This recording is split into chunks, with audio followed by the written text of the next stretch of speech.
So most of them ಗೊತ್ತಿಲ್ಲ. ಈಗ ಫಿಕ್ಸ್ಡೀಲ್ ಹೋಗ್ತಾ ಇದ್ದೀನಿ. So no need to, if you brake ಹಿಡಿಬೋದು. ಸೊ ಸ್ಲೈಟ್ ರೀಜನ್ ಆಗುತ್ತೆ instead of braking. See okay. So on the go ಏನೂ ಚೇಂಜ್ ಮಾಡೋಕ್ಕಲ್ಲ, ಸೈಡಲ್ಲಿ ನಿಂಚ್ಬಿಟ್ಟೆ ಚೇಂಜ್ ಮಾಡಬೇಕು. ಸೊ ಈ ಪವರ್ ಇದೆಯಲ್ಲ, ಅದೇ ಪವರಲ್ಲೇ ಗೊತ್ತಾಗುತ್ತೆ ನೋಡಿ. ಈಗ ನೋಡಿ ಅಂಪಲ್. ಸೊ ನಾನು ಬ್ರೇಕೇ ಹಿಡಿಯಲ್ಲ most of the times, using the regen only. ಬೈಕ್ನ ಸ್ಟಾಪ್ ಮಾಡ್ತೀನಿ, ಓಡಿಸ್ತೀನಿ, ಓನ್ಲಿ ರೀಜನ್. ಬ್ರೇಕ್ಸ್ ಬೇಕಿಲ್ಲ ಈ ಗಾಡಿಗೆ. ಸೊ ಈಗ ನೋಡ್ಬೋದು 21 ಕಿಲೋಮೀಟರ್ಸ್ ಓಡಿಸಿದೆ. ಸೊ ಇದರಲ್ಲಿ ರೀಜನ್ ಬಂದು 6.2, ವಿಚ್ ಮೀನ್ಸ್ ಕೋಸ್ಟಲ್ ರೀಜನ್ ಮತ್ತು ಫೋರ್ಸ್ ರೀಜನ್ ಎರಡೂ ಸೇರಿ. ಟಾಪ್ ಸ್ಪೀಡ್ ನೋಡಿ ಇವಾಗ 80 ಹೋಗಿದೆ, ಅದು ನಾರ್ಮಲ್ ಮೋಡಲ್ಲೇ. ಹೌದು, ಇದು ಗ್ರೀನ್ ಹೆಲ್ಮೆಟ್ ಹಾಕಂಗಿಲ್ವಾ? ನಂಬರ್ ಪ್ಲೇಟ್ ಇಲ್ಲ ಅಂದರೆ ಹೆಲ್ಮೆಟ್ ಹಾಕಂಗಿಲ್ಲ. ಈ ಥರ ಎಲ್ಲ ಇದೆ ಅಂತ ನಮಗೆ ಗೊತ್ತಿರಲಿಲ್ಲ. ಸೊ ಇವಾಗ ನಾನು ರೀಜನ್ ಒಂದ್ಸಲ ಟೆಸ್ಟ್ ಮಾಡ್ತಾ ಇದ್ದೀನಿ. ಸೊ ಈ ರೀಜನ್ನ ಬೈ ಡಿಫಾಲ್ಟ್ ಮೋಡ್ ಇರುತ್ತೆ ಯಾವಾಗಲೂ. ಸೊ ಇದರಲ್ಲಿ ಲೋ ಹೈ ಡಿಫಾಲ್ಟು, ಮೀಡಿಯಮ್ ಇದೆ ಅನ್ಸುತ್ತೆ, ಲೋ ಹೈ ಮತ್ತು ಆಫ್ ಒಂದು ಡಿಫಾಲ್ಟ್. ಸೊ ಇದರಲ್ಲಿ ಲೋ ಇಟ್ಟಿದ್ದೀನಿ ಸದ್ಯಕ್ಕೆ, to see if there is any improve in the performance ಅಂತ. ಪರ್ಫಾರ್ಮೆನ್ಸ್ ಅಂದರೆ ರೇಂಜ್ ಪರ್ಫಾರ್ಮೆನ್ಸ್ ಇಂಪ್ರೂವ್ ಆಗುತ್ತಾ ಇಲ್ವಾ ಅಂತ. ಸೊ ಅದನ್ನೊಂದ್ಸಲ ಎಕ್ಸ್ಪ್ಲೇನ್ ಮಾಡಿ ಡೀಟೇಲಾಗಿ ಹೇಳ್ತೀನಿ, ರೀಜನ್ ಮೋಡ್ ಹೆಂಗೆ ವರ್ಕ್ ಆಗುತ್ತೆ, which mode will be best for us ಅಂತ. ಸೊ ಮೋಸ್ಟ್ ಆಫ್ ದೆಮ್ ಗೊತ್ತಿಲ್ಲ. ಈಗ ಫಿಕ್ಸ್ಡೀಲ್ ಹೋಗ್ತಾ ಇದ್ದೀನಿ. So no need to, if you brake ಹಿಡಿಬೋದು. ಸೊ ಸ್ಲೈಟ್ ರೀಜನ್ ಆಗುತ್ತೆ instead of braking. C it will only, this breaking is called forced region. So ಈಗ ಹಿಂಗೆ ಹಿಡಿದ್ರೆ ನೋಡಿರಿ, ಆಟೋಮೆಟಿಕ್ ಗಾಡಿ ಸ್ಲೋ ಆಗ್ತಾ ಇದೆ. ಸೊ ಈ ಫೋರ್ಸ್ಡ್ ರೀಜನಿಂದ ಗಾಡಿ ವಾಪಸ್ ಚಾರ್ಜ್ ಆಗುತ್ತೆ ನಿಮ್ಮದು scooter. So try to use that instead of braking most of the times. So that will also increase your range. ಬ್ರೇಕಿಂಗಲ್ಲೂ ರೀಜನ್ ಜನ್ರೇಟ್ ಆಗುತ್ತೆ, but not too much. But force regen is too much, ಜಾಸ್ತಿ range generate ಆಗುತ್ತೆ regen. So this one, ಈಗ ನಾನು slow ಮಾಡಿದ್ರೆ ಇಲ್ಲಿ regen ನೋಡಿ green colour ಆಗಿದೆ. So it is means regen work ಆಗ್ತಿದೆ ಅಂತ. ಒಂದು ಸೆಕೆಂಡ್, ನಾನು ಮೋಡನ್ನ ಚೇಂಜ್ ಮಾಡ್ತೀನಿ, ಆ ಮೋಡಲ್ಲಿ ಗೊತ್ತಾಗುತ್ತೆ. ಸೊ ಈ ಮೋಡಲ್ಲಿ ಇಲ್ಲಿ ಡಿಸ್ಪ್ಲೇಲಿ ಗೊತ್ತಾಗುತ್ತೆ. ಸೊ ಆ ಡಿಸ್ಪ್ಲೇ ಚೇಂಜ್ ಮಾಡಿದ್ರೆ ನಿಮಗೆ ಗೊತ್ತಾಗುತ್ತೆ, watch for a minute. Okay. So on the go ಏನೂ ಚೇಂಜ್ ಮಾಡೋಕ್ಕಲ್ಲ, ಸೈಡಲ್ಲಿ ನಿಂಚ್ಬಿಟ್ಟೆ ಚೇಂಜ್ ಮಾಡಬೇಕು. ಸೊ ಈ ಪವರ್ ಇದೆಯಲ್ಲ, ಅದೇ ಪವರಲ್ಲೇ ಗೊತ್ತಾಗುತ್ತೆ ನೋಡಿ. ಈಗ ಎಕ್ಸಲೇಟರ್ ಮಾಡಿದ್ರೆ ಇದು ರೆಡ್ ಬಂದರೆ ಇಟ್ ಈಸ್ ಕನ್ಸ್ಯೂಮಿಂಗ್. ಸೊ ಈಗ ಹಂಗೆ ನೋಡಿ, ಈಗ ಮುಂದೆ ಗ್ರೀನ್ ಆಯಿತು. ಸೊ ದಿಸ್ ಈಸ್ ಚಾರ್ಜಿಂಗ್ ಅಂತ. ಸೊ ತಿರ್ಗಾ ಈಗ ಕನ್ಸ್ಯೂಮ್ ಆಯಿತು, ನೆಕ್ಸ್ಟ್ ಈಗ ಗ್ರೀನ್. ಸೊ ವಾಪಸ್ charge, regen mode. This is force regen. So ಈಗ ಬ್ರೇಕಿಂಗಲ್ಲಿ ಆಗಲ್ಲ. ಸೊ ಲೋ ಅಲ್ಲಿ ಅಟ್ಲೀಸ್ಟ್ ಅರೌಂಡ್ 2-3 ಕಿಲೋಮೀಟರ್ವರೆಗೂ ರೀಜನ್ ಬರುತ್ತೆ. But depend on the slope, hill, road ಹೆಂಗಿದೆ, ಅಪ್ ಹಿಲ್ ಇದೆಯಾ, ಡೌನ್ ಹಿಲ್ ಇದೆಯಾ, depends on all that. So ಬ್ರೇಕಿಂಗಲ್ಲಿ ಈ ಥರ ವರ್ಕ್ ಆಗುತ್ತೆ. ಸೊ ಇದು ರೀಜನ್ನು ನೋಡಿ. ಈಗ ಆಕ್ಸಿಲೇಟರ್ ಬಿಟ್ಟಿದ ತಕ್ಷಣ ಕೋಸ್ಟಿಂಗ್ ರೀಜನ್ ಅಂತಾರೆ. ಸೊ ಇದು ಕೋಸ್ಟಿಂಗ್ ರೀಜನ್ನ ನೀವು ಸೆಟ್ ಮಾಡ್ಬೋದು, ಹೈ, ಲೋ, ಮೀಡಿಯಮ್ಮು. ಅದು ನೆಕ್ಸ್ಟ್ ಸೆಟ್ಟಿಂಗ್ಸಲ್ಲಿ ತೋರಿಸ್ತೀನಿ ಯಾವ ಥರ ಅಂತ. ಸೊ ಸಂಪೆಲ್ಲ ಬಂದಾಗ ಸೊ ನೀವು ಜಸ್ಟ್ ಸ್ಲೋ ಮಾಡಬೇಕಂದ್ರೆ ಇದು ಫೋರ್ಸ್ಡ್ ರೀಜನ್ ನಾನು ಮಾಡ್ತಿರೋದು. ಸೊ ಥ್ರೋಟಲ್ ನೋಡಿ ಹಿಂಗೆ ಮಾಡಿದ್ರೆ ಫೋರ್ಸ್ಡ್ ರೀಜನ್. ಸೊ ಗಾಡಿ ಆಟೋಮೆಟಿಕ್ಕಾಗಿ ನಿಂತ್ಕೊಳತ್ತೆ. ಎಲ್ಲೋಗ್ತೀಯ ಗುರು ನೋಡಿ ಅಂಪಲ್. ಸೊ ನಾನು ಬ್ರೇಕೇ ಹಿಡಿಯಲ್ಲ most of the times, using the regen only. ಬೈಕ್ನ ಸ್ಟಾಪ್ ಮಾಡ್ತೀನಿ, ಓಡಿಸ್ತೀನಿ. ಸೊ ನೋಡಿ ಇಲ್ಲೂ ಅಷ್ಟೇ, I am not touching the brakes only regen. Brakes ಬೇಕಿಲ್ಲ ಈ ಗಾಡಿಗೆ. ಹಂಗಂತ ಹೇಳ್ಬಿಟ್ಟು ಸಡನ್ ಎಮರ್ಜೆನ್ಸಿ ಯಾರೋ ಬಂದು ಒಂದು ಬ್ರೇಕ್ ಹಿಡಿಯಲ್ಲ ರೀಜನ್ ಅಂದರೆ ಅಷ್ಟೇ, ಹೋಗ್ಬಿಟ್ಟು ಅವರ ಹಿಂದೆಗಡೆನೇ ಫಸ್ಟ್ ನೀವು ಗುದ್ಸೋದು. ಬ್ರೇಕ್ ಬೇಕೇ ಬೇಕು. So in normal riding situations you can use this coasting regen or force regen to stop the ಗಾಡಿ ಆ್ಯಂಡ್ ಚಾರ್ಜ್. ಸ್ವಲ್ಪ ಗಾಡಿಗೆ ವಾಪಸ್ ಚಾರ್ಜ್ ಆಗುತ್ತೆ. So you can try that. So ಇಲ್ಲಿ ತೋರಿಸ್ತೀನಿ, ನಿಮ್ಮ ಡಿಸ್ಪ್ಲೇಲಿ ತೋರಿಸುತ್ತೆ. ಈ ರೈಡ್ ಆಲ್ಮೋಸ್ಟ್ ಒಂದು 5 ಕಿಲೋಮೀಟರ್ಸ್ ಬಂದಿದ್ದೀನಿ ನೋಡಿ ಇಲ್ಲಿ. ಸೊ ಇವತ್ತಿನ 10 ಕಿಲೋಮೀಟರ್ಸ್ ಓಡಿಸಿರೋದು ನೋಡಿ, ರೀಜನ್ನೇ 3.2 ಕಿಲೋಮೀಟರ್ಸ್. This is efficiency. ನೀವು ಗಾಡಿ ಯಾವ ಥರ ಎಫಿಷಿಯೆಂಟಾಗಿ ಓಡಿಸ್ತೀರಾ ಅಂತ, ಆ್ಯಾವ್ರೇಜ್ ಸ್ಪೀಡು, ಟಾಪ್ ಸ್ಪೀಡು. ಇದು ಇವತ್ತಿನ ರೈಡ್. ಇವಾಗ 10 ಕಿಲೋಮೀಟರ್ಸ್ ಓಡಿಸಿದ್ದೀನೋ ಅದ್ರದ್ದು ರೈಡ್. ಸೊ ಆ ಥರ ನೀವು ರೇಂಜ್ ಇನ್ಕ್ರೀಸು ಮಾಡ್ಕೊಬೋದು. ಕೋಸ್ಟ್ ಏನಂತಾರೆ, ಕೋಸ್ಟ್ ರೀಜನ್ನು ಮತ್ತು ಕೋಸ್ಟಿಂಗ್ ರೀಜನ್. ಅಪ್ಪ ಏನೇನೋ ಇದೆ ಟೆಕ್ನಿಕಲ್ ಥಿಂಗ್ಸ್. ಸೊ ಅದನ್ನು ಇನ್ಕ್ರೀಸ್ ಮಾಡ್ಬೋದು. ಸೊ ಇದ್ರದ್ದು ಸೆಟ್ಟಿಂಗ್ಸು ಹೆಂಗೆ, ಎಷ್ಟು ರೇಂಜು ಎಲ್ಲ ಟೆಸ್ಟ್ ಮಾಡ್ತಾಯಿದ್ದೀನಿ ನಾನು. ಈಗ ಸದ್ಯಕ್ಕೆ ಚೇಂಜ್ ಮಾಡಿದ್ದೀನಿ ಒಂದು ಮೋಡಿಂದ ಇನ್ನೊಂದು ಮೋಡ್ಗೆ. ಸೊ ಇದ್ರದ್ದು once I test it, I will update ಯಾವ ಮೋಡ್ ಬೆಸ್ಟು ಅಂತ.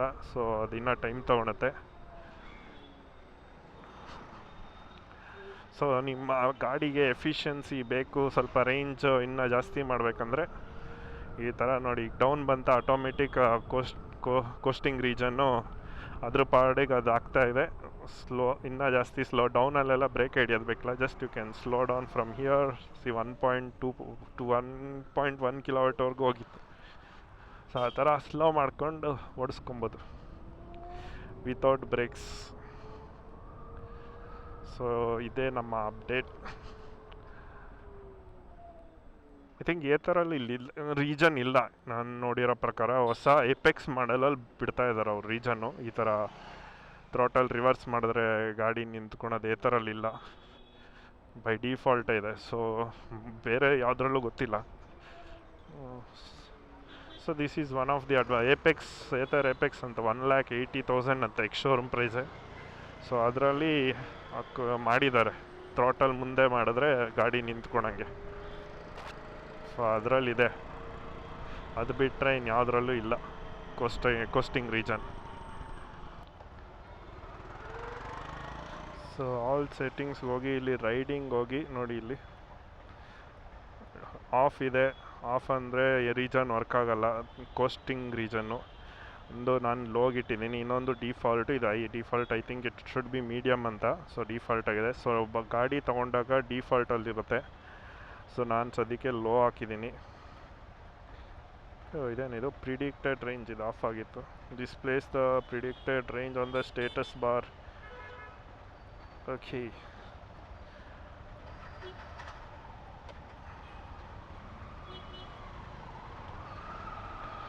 ಏನೋ ಇದು ಹಾಕಿರಲಿಲ್ಲ ನಾನು, ನೋಡೋಣ. ಆನ್ ಮಾಡಿದ್ದೀನಿ.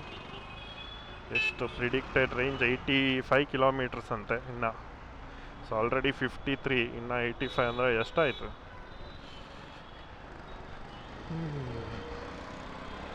ಆಲ್ಮೋಸ್ಟ್ 135 ಬರುತ್ತೆ ಪ್ರಿಡಿಕ್ಟೆಡ್ ರೇಂಜ್. 135ಅಲ್ಲಿ ಅರೌಂಡ್ 15 ಮೈನಸ್ ಮಾಡಬೇಕು, ಯಾಕಂದರೆ ಅದು ನಾರ್ಮಲ್ ಮಾಡಲ್ 15% ಬ್ಯಾಟ್ರಿ ಓಡೋದೇ ಇಲ್ಲ ನಾರ್ಮಲ್ ಮಾಡಲ್. ಅದು ಈಕೋ ಮಾಡಿಗೆ ಹೋಗುತ್ತೆ. ಈಕೋ ಹೋದ್ರೂ ಅಷ್ಟೇ ಬರುತ್ತೆ. ಈಕೋಲ್ಲಿ ಯಾವತ್ತು ಈಕೋ ಮಾಡಲ್ಲಿ ಫುಲ್ಲು ಬ್ಯಾಟ್ರಿ ಬ್ಯಾಟ್ರಿ ಎಫಿಷಿಯನ್ಸಿ ಕಮ್ಮಿ, ಸ್ಲೋ ಆಗಿ ಕೊಡುತ್ತೆ. ಥ್ರೋಟಲ್ ರೆಸ್ಪಾನ್ಸ್ ಕಮ್ಮಿ, ಇದು ರೇಂಜ್ ಜಾಸ್ತಿ ಕೊಡೋಕ್ಕೆ ಅಬೌವ್ 30 ಹೋಗೋದೇ ಇಲ್ಲ. ಈ ನಾರ್ಮಲ್ ಮೋಡಲ್ಲಿ 80 ಮೇಲೆಲ್ಲ ಹೋಗುತ್ತಪ್ಪ. ನನ್ನ ಇದುವರೆಗೂ ಹೋಗಿರೋ ಟಾಪ್ ಸ್ಪೀಡ್ 80, ಅದ್ರ ಮೇಲೆ ಹೋಗಿಲ್ಲ. ಅವ್ರು ಕ್ಲೇಮ್ ಮಾಡಿರೋದು 120 ಹೋಗುತ್ತಂತೆ. ಅಪ್ಪ 120 ಹೋಗಿ ಅಲ್ಲಿ ಹೋಗೋಣ. ಸೊ ಇನ್ನೂ ಒಂದು update is what they have said is do not try ಯಾವುದಿದು ಸ್ಪೋರ್ಟ್ ಮೋಡು ಮತ್ತು ಸ್ಪೋರ್ಟ್ ಮೋಡ್ಗೆ ಹೋಗಬೇಡಿ, ಆಮೇಲೆ ಹೈಪರ್ ಮೋಡು ಟ್ರೈ ಮಾಡಬೇಡಿ ಅಂತ ಹೇಳಿದ್ದಾರೆ. First 500 to 1000 kilometres. ಸೊ ನಾನು ಅದು ಓಡಿಸೇ ಇಲ್ಲ ಇದುವರೆಗೂ. So obviously sport and hyper mode will drain more battery. So once 500 or 1000 is done. 500 already ಆಯಿತು. ಇನ್ನೊಂದು ಸ್ವಲ್ಪ ಕಿಲೋಮೀಟರ್ಸ್ ಓಡಿಸಿ ಒಂದು 700, 800 ಆವಾಗಿಂದ ಟ್ರೈ ಮಾಡ್ತೀನಿ ಹೆಂಗಿದೆ sports mode, pickup, hyper mode ಅಂತ. ಸದ್ಯಕ್ಕೆ ಅದನ್ನು ಓಡಿಸಿಲ್ಲ, ಒಂದು ಟ್ರೈ ಮಾಡಬೇಕು. Yes, that's it. That's the story of my Ola. ಹೆಂಗೆ ಹೋಗ್ತಿದೆ. Luckily no bad experiences or defaults or anything. Full ಖುಷಿಯಾಗಿ ಹೋಗ್ತಾ ಇದೆ ಗಾಡಿ.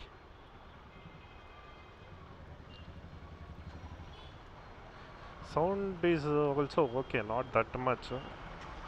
ಗಾಡಿ ಹಿಂದೆ ಮುಂದೆ ತಳ್ಳುವಾಗ ಸೌಂಡ್ ಇದೆ, ಬೆಲ್ಟ್ ಸೌಂಡ್ ಸ್ವಲ್ಪ ಬರುತ್ತೆ, ಅದು ಬಿಟ್ಟರೆ ಇನ್ಯಾವುದು ಸೌಂಡ್ ಇಲ್ಲ ಗಾಡಿದು. ಓನ್ಲಿ 2 ವೀಕ್ಸ್ ಆಗಿರೋದು, ಆಲ್ರೆಡಿ ನಮ್ಮ ಆಲ್ಮೋಸ್ಟ್ 500 ಕಿಲೋಮೀಟರ್ಸು ಎಲ್ಲೆಲ್ಲ ಹೋಗಿದ್ದೀನಿ ನನಗೂ ಗೊತ್ತಾಗ್ತಿಲ್ಲ. ಏನು ಅಷ್ಟೊಂದು ಓಡಿಸಿದ್ದೀನಲ್ಲ 500 ಕಿಲೋಮೀಟರ್ಸ್ 2 ವಾರಕ್ಕೆ ಅಂತ ನಾನು ಯೋಚನೆ ಮಾಡ್ತಾಯಿದ್ದೀನಿ. ಸೂಪರ್. ಸೊ ಈಗ ನೋಡ್ಬೋದು 21 ಕಿಲೋಮೀಟರ್ಸ್ ಓಡಿಸಿದೆ. ಸೊ ಇದರಲ್ಲಿ ರೀಜನ್ ಬಂದು 6.2, ವಿಚ್ ಮೀನ್ಸ್ ಕೋಸ್ಟಲ್ ರೀಜನ್ ಮತ್ತು ಫೋರ್ಸ್ ರೀಜನ್ ಎರಡು ಸೇರಿ. ಸೊ ಎಫಿಷಿಯನ್ಸಿ ನೋಡಿ 28.5. ನನಗೆ ಇದುವರೆಗೂ ಅರ್ಥ ಆಗಿಲ್ಲ ಯಾವ ಥರ ಕ್ಯಾಲ್ಕುಲೇಟ್ ಮಾಡೋದು ಅಂತ. ಸೊ ನಮಗೆ ಅಷ್ಟೊಂದು ಇನ್ಫಾರ್ಮೇಷನ್ ಇಲ್ಲ ಅದ್ರ ಬಗ್ಗೆ. ಟಾಪ್ ಸ್ಪೀಡ್ ನೋಡಿ ಇವಾಗ 80 ಹೋಗಿದೆ, ಅದು ನಾರ್ಮಲ್ ಮೋಡಲ್ಲೇ. ಸೊ ಇದು ನಮ್ಮ ರೈಟ್ ಸ್ಟೇಟಸ್. ಇವತ್ತು ಡೈಲಿ ನೀವು ಎಷ್ಟು ಕಿಲೋಮೀಟ್ರ್ ಓಡುತ್ತೋ ಅದು ಟುಡೇ ರೈಟ್ ಸ್ಟೇಟಸ್ ಇರುತ್ತೆ. ಸೊ ನೆಕ್ಸ್ಟ್ ಡೇಗೆ ರೀಸೆಟ್ ಆಗೋಗುತ್ತೆ ಈ values. So every day right status ಇಲ್ಲಿ ಬರುತ್ತೆ. ಸೊ ಅದೊಂದು ಚೆನ್ನಾಗಿದೆ ಆ ಫೀಚರ್. ಸೊ ನೋಡ್ಬೋದು ಎಷ್ಟು ಓಡಿಸಿದ್ದೀರಾ, ಯಾವ ಥರ ಓಡಿಸಿದ್ದೀರಾ ನೀವು ಗಾಡಿ ಹೆಂಗೆ ಅಂತ ಎಲ್ಲ ಅದರಲ್ಲೇ ಗೊತ್ತಾಗೋಗುತ್ತೆ.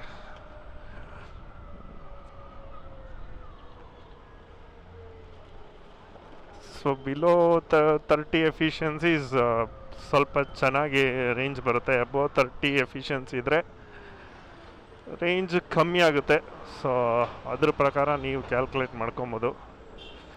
ಸೊ ನಾನೇನು ಬರೀ ನಾರ್ಮಲ್ ನಿಧಾನಕ್ಕೆ ಥ್ರೋಟಲ್ ಕೊಟ್ಕೊಂಡು ಅಥವಾ ನಾರ್ಮಲಾಗಿ ಏನು ಓಡಿಸ್ತಿಲ್ಲ, ನಾರ್ಮಲ್ ಹೆಂಗೆ ಓಡಿಸ್ತೀವೋ ಹಂಗೆ ಓಡಿಸ್ತಿರೋದು ನೋಡಿ, ಈ ಥರನೇ ಓಡಿಸ್ತಿರೋದು. ಸ್ವಲ್ಪ ಆದ್ರೂ ಆ ಎಫಿಷಿಯನ್ಸಿ ಹಂಗೆ ಬಂದಿದೆ. ದಟ್ ಆಲ್ಸೋ ಮೆಜರ್ಸ್ ರೀಜನ್ ಬರುತ್ತಲ್ಲ, ಆ ರೀಜನ್ ಇಂಡ್ಯೂಸ್ ಜಾಸ್ತಿ ಮಾಡಿದ್ರೆ ಎಫಿಷಿಯನ್ಸಿ ಇನ್ನೂ ಜಾಸ್ತಿ ಆಗುತ್ತೆ. ಸೊ ನೋಡಿ ಇಲ್ಲಿ ಬ್ರೇಕ್ ಹಿಡ್ದಿಲ್ಲ, ಬರೀ ರೀಜನ್ನಲ್ಲೇ ಗಾಡಿ ಸ್ಲೋ ಆಗ್ತಾಯಿದೆ. ಸೊ ಇವಾಗ ಹಿಡಿಲೇಬೇಕು. ಸೊ ಇವಾಗ ರೀಜನ್ ನೋಡೋಣ ಎಷ್ಟಾಗಿದೆ ನೋಡಿದ್ರಲ್ಲ, 6.6 ಇದೆ. 6.6 ಅಂತಲೇ ತೋರಿಸ್ತಾ ಇದೆ, ಆವಾಗಲೇ ಎಷ್ಟಿತ್ತು ನನಗೆ ಜ್ಞಾಪಕ ಇಲ್ಲ. 6.6 ಇದೆ. ಸೊ ಇದು ಕ್ಯಾಲ್ಕುಲೇಟಾಗಿ ಇಲ್ಲಿ ಬರುತ್ತೆ ನಮ್ಮ vehicle status, battery status, motor status, battery temperature ಎಲ್ಲ ಇಲ್ಲೇ ಇದೆ. ಓಕೆ, ಎಷ್ಟು ಪರ್ಸೆಂಟ್? 50%. ಸೊ 50% ಬ್ಯಾಟ್ರಿಲಿ ನನಗೆ 63 ಕಿಲೋಮೀಟರ್ಸ್ ಬಂದಿದೆ.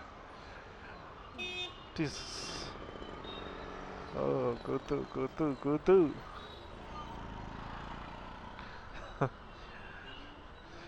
ಏನು ಮಾಡೋದು, ಈ ಥರವ್ರು ಇರ್ತಾರೆ ಬೆಂಗಳೂರಲ್ಲಿ.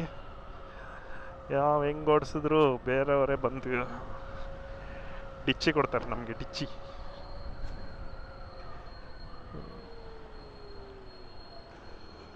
Okay, that's it. ಸದ್ಯ ಅಪ್ಡೇಟ್ ಇಷ್ಟೇ ಫ್ರೆಂಡ್ಸ್. ನೋಡಿದ್ರಲ್ಲ, 500 ಕಿಲೋಮೀಟ್ರ್ ಆರಾಮಾಗಿ ಹೋಗಿದೆ ಗಾಡಿ, without any issues and tensions. No major breakdown, ಬರೀ ಸಾಫ್ಟ್ವೇರ್ ಇಶ್ಯೂಸೇ ಇದುವರೆಗೂ ಬಂದಿರೋದು. ಅದು ಬಿಟ್ಟು ಇನ್ಯಾವುದು ಇಶ್ಯೂ ಇಲ್ಲ. ಅದು ಬಿಟ್ಟರೆ ಲೈಕ್ ದಟ್ ಒನ್ ಕಾರ್ಡ್ ಒಂದು ಬಿದ್ದೋಗಿತ್ತು, ಅದು ವೀಡಿಯೋ ಹಾಕಿದ್ನಲ್ಲ ಹೆಂಗೆ ರೀಪ್ಲೇಸ್ ಮಾಡೋದು ಅಂತ. ಸೊ ಅದಾಗಿದೆ. That's it, no more defects. So that's the update. Next maybe 1000 ಕಿಲೋಮೀಟ್ರಿಗೆ ಇನ್ನೊಂದು ಸಲ ಅಪ್ಡೇಟ್ ಕೊಡ್ತೀನಿ. ಸೊ ಅದಾದಮೇಲೆ ಅಷ್ಟೇ, ಇನ್ನು ಗೊತ್ತಾಗುತ್ತೆ ಅಷ್ಟೊತ್ತಿಗೆ ಏನಾದರೂ ಇಶ್ಯೂ ಇದೆಯೋ ಬರುತ್ತೋ ಇಲ್ವೋ ಅಂತ. ಸದ್ಯಕ್ಕೇನೂ ಇಲ್ಲ.